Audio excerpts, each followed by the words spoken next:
Agreed, and I think that's actually something that caused a great deal of difficulty for teachers, as they're getting sort of in the later years and starting to think about retirement.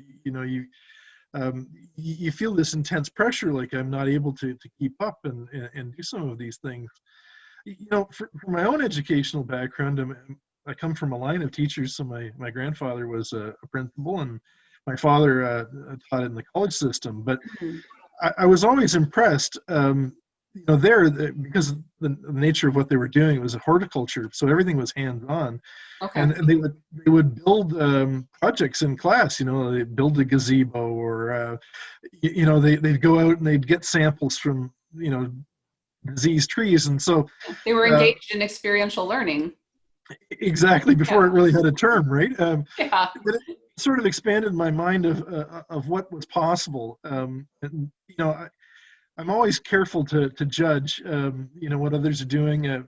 When I first became an administrator and I had the opportunity to observe others, Mm. at least more regularly, I'd done the odd team teaching sort of scenario, where I got to observe my peer and vice versa. But when I actually got to see a number of different things, I remember being struck early on.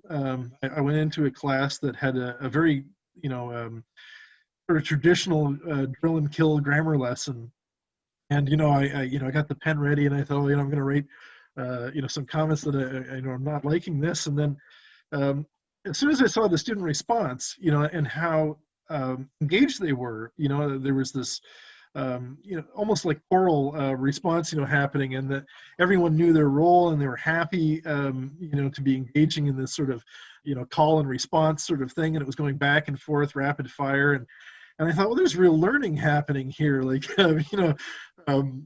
just because this isn't sort of cutting edge doesn't mean it doesn't have value, Oh, and vice absolutely. versa. Yeah. You know, uh, that's why I think it really pays to expand and constantly be pushing, what your tool bag is. Last year I had the pleasure, we have, I think, a government-sponsored nonprofit called eCampus Ontario, and they were sponsoring a number of schools, to use augmented reality and virtual reality, Mhm. Yeah. and that's something I've been wanting to do for several years. And so I leapt on that, and we did come up with a pilot. We got to try it out, and Mm. you know, there was a lot of skepticism about whether that would actually translate to the classroom, and whether that the sort of the technology was too high.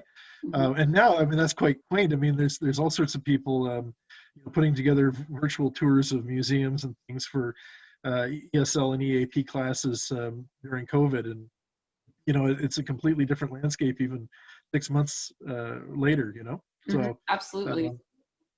Um, I think expanding your tool bag, whether it's through technology or learning different techniques, from peer observations, is very, very useful. And I think part of that is reflective practice as well. Oh, Like, yeah, for you sure. know, I was thinking, like, when you were talking about AR and VR, a couple of years ago, I feel like, in terms of education, people were like, oh, that sounds so fancy, but now we are in a pandemic. yeah, And what better way to keep people engaged than VR, yes, and even AR, which is, much more low budget. You can get apps on your phone that brings a lot of things to life. And I think now people are really understanding that it really can have value. It's not just this fancy thing. And as the technology increases, the prices for these kinds of technologies is going to come down, and it will be more accessible to people who don't have tons of money to spend in their budget. absolutely. And for us, what we found was, even though we had a suite of tools that were, perhaps at a different level than that we normally could afford. What actually worked the best in that scenario was when we turned the reins over to the students and just said, hey, here's, I mean, this is, of course, when we were still face to face, but here's a bunch of software, what do you want to make with it? and even though it wasn't perfect, as you said, the augmented reality wasn't the best looking, but just the process of trying to work together collaboratively as a team and to teach each other things didn't matter what they built. Yes. The communication happened through the process Yeah. of trying to figure that out, and they had a blast. And to me, that's the thing that we talked earlier about motivation, and I've always been surprised that typically in a class when there's those sort of keeners that are already intrinsically motivated. They're the lifelong learners, and they're there. And then I'd always have a portion of other students that maybe their parents had pushed them into something that they maybe wouldn't have chosen for themselves. Yeah, right. But there's always something that would attract them. I had a student who rarely showed up to class, and he was sort of miserable, generally speaking. And then the one day we brought in Lego Mindstorm, kit, and we were asking because it's part of a unit on robots, and we were saying, like, let's sit down and actually build this robot and program them, and do the test that's in the reading, right? Like, rather than just read about it, let's see if the results hold true. Mm-hmm.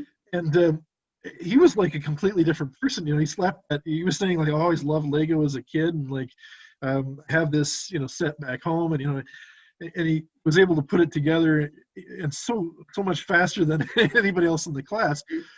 And all of a sudden he was engaged, in that particular unit, in a way that he'd never been engaged before. And Right. I think that's a lesson too, right? Like, Right. you might not always succeed with what you plan, but maybe there's some other way of engaging that student and sort of finding out what they want to do. Yeah, absolutely. Yeah. I've done some crazy things to try to get there, but when you've got that sort of moment, Mm-hmm. and I think you can see, like, that you've captured that interest. Mm-hmm. You can do so many more things, and the learning potential opens up in such a greater way. Yeah. So